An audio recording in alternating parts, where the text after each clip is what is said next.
Ariyana అభినవ్లు business matters మాట్లాడుకుంటూ ఉండగా ఆమె చాలా విషయాలు చెప్తుంది. అదే కరెక్ట్ టైం అని ఆమెని ఇక్బాల్ కొడుకు గురించి అడుగుతాడు అభినవ్. ఇంత సడన్ గా ఇక్బాల్ కొడుకు గురించి ఎందుకు అడుగుతున్నావు బాబు అని అడిగింది అరియానా. నీకు చాలా విషయాలు తెలుసు కదా, అందుకే నార్మల్గా తెలుసుకుందామని అడుగుతున్నాను అన్నాడు అభినవ్. కానీ అతను అడిగిన విధానం చూస్తే క్యాజువల్గా అడిగినట్టు కాదు, కానీ సీరియస్గా తెలుసుకోవాలనే ఉద్దేశంతో అడిగినట్టే అనిపించింది. ఏమో అభినవ్, నాకు తెలిసినంతవరకైతే నిన్నెలా దాచిపెట్టామో అక్కడ ఇక్బాల్ కూడా కొడుకు ఐడెంటిటీని అలాగే దాచిపెట్టుంటాడు. కొడుకు విషయంలో వాడు ఖచ్చితంగా ఏదో పెద్దదే ప్లాన్ చేసి ఉంటాడు అంది అరియానా. అది సరే గాని వాడు ఎవరనే విషయం తెలీదా నీకు అని మళ్ళీ అడిగాడు.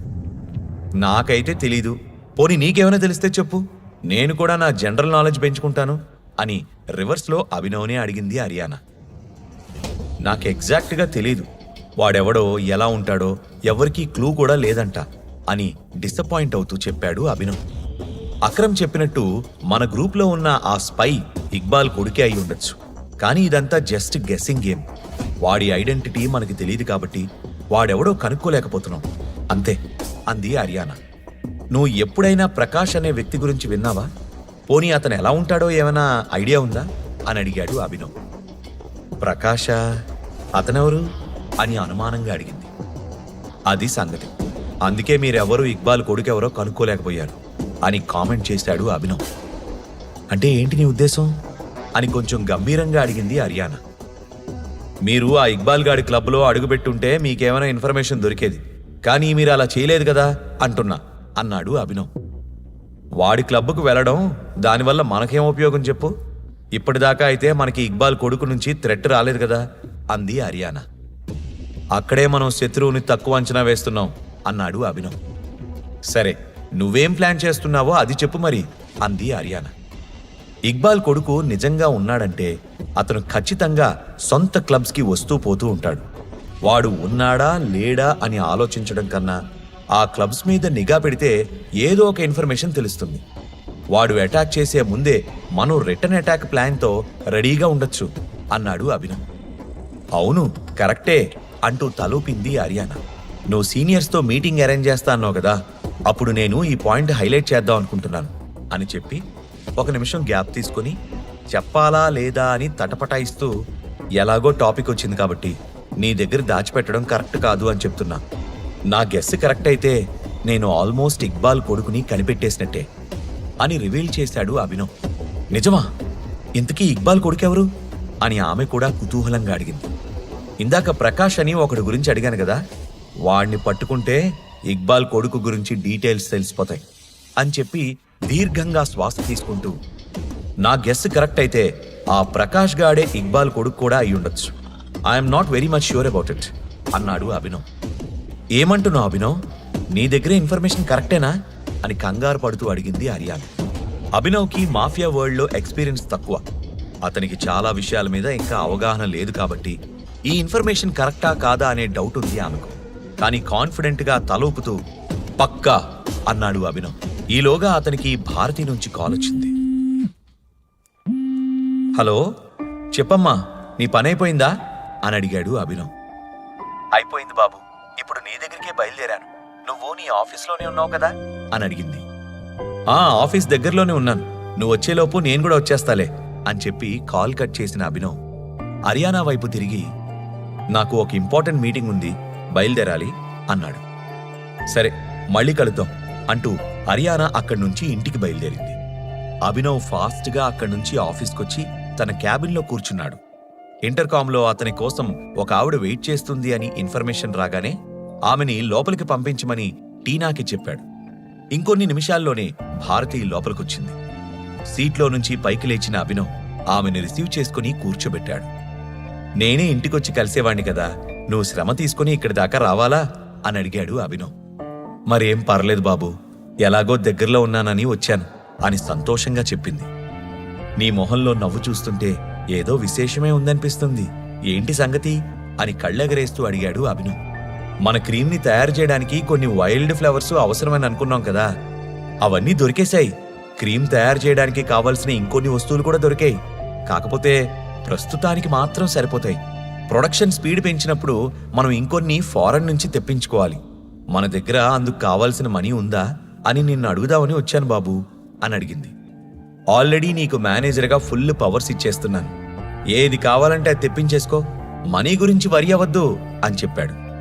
కానీ ఆమె దగ్గర కూడా మనీ ఉంటే బాగుంటుంది అనుకుంటూ కార్డు ఇవ్వాలని డిసైడ్ అయ్యి, ఒక పని చేస్తాను, ఈ కార్డు నీ దగ్గర పెట్టుకో, దీంతో ఏం కావాలన్నా ఆర్డర్ చేసే, ఏదైనా ఇబ్బంది ఉంటే నాకు చెప్పు, నేను చూసుకుంటాను అంటూ ఒక కార్డు ఇచ్చాడు అభినవ్. సరే బాబు, నేను ఆర్డర్ ప్లేస్ చేసి చెప్తాను అంటూ ఆ క్యాబిన్ని గమనిస్తూ, ఇది నీ ఆఫీస్ కదా, బాగుంది. ఇంతకీ మన కొత్త కంపెనీ ఆఫీస్ ఎక్కడా? ఈరోజు పర్చేస్ చేసిన ఐటమ్స్ అన్నీ అక్కడే పెట్టేస్తే బాగుంటుంది కదా అని అడుగుతున్నాను అని చెప్పింది. అది కూడా ఇక్కడకు దగ్గరలోనే ఉంటుంది, పద ఇప్పుడే తీసుకెళ్తాను అని చెప్పి భారతితో క్యాబిన్ బయటకొచ్చాడు అభినవ్. ఆ క్యాబిన్ బయటే డోర్ కొంచెం తెరిచి లోపల జరుగుతుందంతా వింటుంది టీనా. వాళ్ళు లోపల లేవడం గమనించి బయటికి రాగానే అప్పుడే వచ్చినట్టు కవర్ చేస్తూ, గుడ్ ఆఫ్టర్నూన్ సార్, మీరు అడిగిన ఫైల్స్ తెచ్చాను, చూస్తారా అని అడిగింది. నా టేబుల్ మీద పెట్టు, తర్వాత చూస్తాను, ఇప్పుడు కొంచెం బిజీగా ఉన్నాను అని చెప్పి లిఫ్ట్లో భారతితో పాటు వెళ్ళాడు. వాళ్ళలా వెళ్ళగానే వెంటనే రాణికి కాల్ చేసింది టీనా. కాల్ వెంటనే లిఫ్ట్ చేసి, ఎనీ అప్డేట్స్ టీనా అని కుతూహలంగా అడిగింది. ఎస్ మ్యామ్, అభినవ్ ఇందాకే ఆఫీస్కొచ్చి ఇప్పుడే ఒక పెద్దావిడితో బయటికెళ్ళాడు. అంతేకాదు మేడం, ఈరోజు అభినవ్ని కలవడానికి హర్యానా కూడా వచ్చింది. ఇద్దరూ కలిసి చాలాసేపు బయటికెళ్లారు అని చెప్పింది టీనా. అదంతా విన్న రాణి షాక్ అవుతూ, అభినవ్కి హర్యానాకి పరిచయం ఉందా? How is this even possible అంది. అవును మేడం, ఇద్దరూ కలిసి లంచ్కి వెళ్ళినట్టున్నారు. ఆమె ఆఫీస్కి రావడం ఇవాళ ఫస్ట్ టైం కాదు, ఇంతకు ముందు కూడా అభినవ్ కోసం వచ్చింది మేడం అని చెప్పింది టీనా. అవునా, ఏం నడుస్తుంది వాళ్ళిద్దరి మధ్య అని అడిగింది. వాళ్ళిద్దరి రిలేషన్షిప్ ఏంటో నాకు కూడా తెలియదు మేడం, కానీ అభినవ్ని చూస్తుంటే మాత్రం అతను నార్మల్ పర్సన్లా అనిపించట్లేదు అని చెప్పగానే, నాకు కూడా డౌట్ ఉంది కానీ వాడికంత సీన్ లేదులే అని తీసి పారేసింది రాణి. ముందు నుంచి రాణికి కూడా అభినవ్ మీద ఎన్నో అనుమానాలున్నాయి. ఇప్పుడు అతను హర్యానా లాంటి పెద్దవాళ్లతో తిరుగుతున్నాడు అంటే ఖచ్చితంగా అతని లెవెల్ వేరే అనిపించింది. అయితే విచిత్రం ఏంటంటే అభినవ్ని రాణి జాబులో నుంచి తీసేయాలని చూసింది. కాకపోతే ఇప్పుడు రాణి జాబుకి గ్యారంటీ లేదనే ఇండికేషన్ అందింది. అందుకే అభినవ్ మీద ఒక కన్నేసి ఉంచమని టీనాని వాడుకుంటుంది. ఆమె ద్వారానే క్రితం రోజు అభినవ్ ఆఫీస్కి రాలేదని, లేటుగా వస్తున్నాడని, ఇలా అన్ని విషయాలు తెలుసుకుంటుంది. ఆమె దృష్టిలో అభినవ్ ఆమెకి అడ్డొస్తున్నాడు. అందుకే అతన్ని తొలగించుకోవాలని టైగర్కి కూడా కంప్లైంట్ ఇచ్చింది. అంతేకాదు, అభినవ్ మీద బిహేవియర్ బాలేదని వేరే ఎంప్లాయీస్ను కూడా రెచ్చగొట్టి కంప్లైంట్స్ ఇవ్వమని టీనాకి ఆర్డర్ వేసింది. ప్రస్తుతానికి టీనా చెప్పింది అంతా విని, సరే వాడు మళ్ళీ ఆఫీస్కొచ్చాక నాకు ఇన్ఫార్మ్ చేయి అని చెప్పి కాల్ కట్ చేసింది రాణి. ఇటు భారతిని తీసుకుని బయలుదేరిన అభినవ్ ఆమెతో డీకే ఆఫీస్కి రీచ్ అయ్యాడు. పార్కింగ్ లాట్లో అప్పటికే ఇందూ కారు ఉండడం గమనించి ఆ అమ్మాయి వర్క్ మొదలుపెట్టింది అని అర్థం చేసుకుని హ్యాపీగా ఫీల్ అయ్యాడు. భారతితో కలిసి అభినవ్ ఆఫీస్లోకి అడుగుపెట్టగానే ఇందూ డెస్క్ దగ్గర కూర్చొని వర్క్ చేసుకుంటూ కనిపించింది. ఆమె దగ్గరగా వెళ్తూ, హే ఇందూ అని పలకరించాడు. Good morning sir, sorry good afternoon sir అని తడబడుతూ గ్రీట్ చేసింది ఇందూ. చిన్నగా స్మైల్ చేసి గుడ్ ఆఫ్టర్నూన్ అంటూ తల ఊపాడు. అతనికెందుకో ఇందూకి మీరాకి సిమిలారిటీస్ ఉన్నాయని అనిపించింది. ఎలా అయితే మీరా డెడికేషన్తో వర్క్ చేస్తుందో ఇందూ కూడా అంతే సిన్సియర్గా, హానెస్ట్గా ఉంది అనిపించింది. కంపెనీకి ప్రాబ్లం వస్తే ముందుండి సాల్వ్ చేయడానికి ఇద్దరూ ఎప్పుడూ ముందే ఉంటారు అనుకున్నాడు. అందుకే అతను ఇమేజ్ సెక్యూరిటీస్ వదిలేశాక మీరాకు కూడా మంచి ఆఫర్ ఇవ్వాలని డిసైడ్ అయ్యాడు.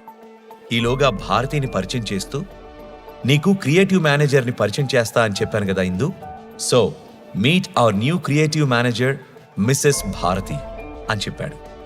మన కొత్త ప్రోడక్ట్కి సంబంధించిన ప్రొడక్షన్ మొత్తం ఈమె సూపర్విజన్లోనే జరగాలి. ఈవిడితో మాట్లాడి ప్రోడక్ట్ డీటెయిల్స్ తీసుకోండి. ఎంప్లాయీస్ జాయిన్ అయ్యాక మీరందరూ మీటింగ్ పెట్టుకొని వర్క్ స్ట్రీమ్లైన్ చేసుకోండి. నాకెంత రెస్పెక్ట్ ఇస్తారో ఈవిడికి కూడా అంతే రెస్పెక్ట్ ఇవ్వాలి, ఎందుకంటే ఈవిడ మా అమ్మ అని చెప్పాడు అభినవ్. అంతా ఓపిగ్గా విన్న ఇందు ఆమె అతని తల్లి అని చెప్పగానే ఆశ్చర్యపోయింది. Welcome ma'am, nice to meet you అని గ్రీట్ చేసి భారతికి వెల్కమ్ చెప్పింది. Thank you. ఇంతకీ మన ఆఫీస్ క్యాబిన్స్ ఎక్కడున్నాయి? వేర్ హౌస్ ఎక్కడుంది? ప్రొడక్షన్ కోసం కొంత మెటీరియల్ తీసుకొచ్చాను, ఇంకొంచెం ఆర్డర్ చేశాను, ఇంకా ఫ్రెష్ ఆర్డర్స్ రిక్వెస్ట్ పెట్టాలి, అవన్నీ మనం ఇక్కడే జాగ్రత్తగా అరేంజ్ చేసుకోవాలి అని స్ట్రైట్ గా వర్క్ గురించి మాట్లాడడం స్టార్ట్ చేసింది భారతి. అభినవ్ వాళ్ళ అమ్మ అంత గ్రౌండెడ్ గా ఉంటూ డౌన్ టు ఎర్త్ గా మాట్లాడతారని ఇందు ఎక్స్పెక్ట్ చేయలేదు. మీరు ఫ్రీగా ఉంటే నేను మీకు ఆఫీస్ టూర్ ఇస్తాను మేడం, అలాగే రేపు ఇంటర్వ్యూస్ కొన్ని షెడ్యూల్ చేశాను, మీరు కూడా ప్యానెల్లో కూర్చుంటే మనం ది బెస్ట్ ని సెలెక్ట్ చేయొచ్చు అంది. సరే అమ్మా అని చెప్పింది భారతి. ఇంతలో లిఫ్ట్ నుంచి ఒక అమ్మాయి రాగానే ఆమెను పరిచయం చేస్తూ, sir, ma'am, this is my daughter Maithili. ఆమెకి మార్కెటింగ్లో మంచి ఎక్స్పర్టీజ్ ఉంది, మనకి అవసరం ఉంటుందని రమ్మని చెప్పాను. మైథిలిని తీసుకోవాలా వద్దా అనేది మీ డెసిషన్, కానీ అది కూడా మన టీంలో ఉంటే ఖచ్చితంగా హెల్ప్ అవుతుందనే నమ్మకం ఉంది నాకు అని చెప్పింది. ఇంతలో మైథిలి కూడా వాళ్ళని గ్రీట్ చేస్తూ అభినవ్ వైపు చూసి, సార్, మీరు డెసిషన్ తీసుకునే ముందు ఒక చిన్న మాట చెప్తాను. మీరేం పనిచ్చినా నా 100% ఇచ్చి చేస్తాను. You can count on me. I'll be an asset for your company అని కాన్ఫిడెంట్ గా చెప్పింది మైథిలి. ఇందు వైపు చూస్తున్న అభినవ్, చూస్తుంటే మీ అమ్మాయి కూడా చాలా సిన్సియర్గా కాన్ఫిడెంట్ గా అనిపిస్తుందే. మనకిప్పుడు ఇలాంటి యాక్టివ్ పీపులే కావాలి. She can come on board immediately అన్నాడు. ఇందు, మైథిలీలు ఇద్దరూ కలిసి thank you so much sir అని చెప్పారు.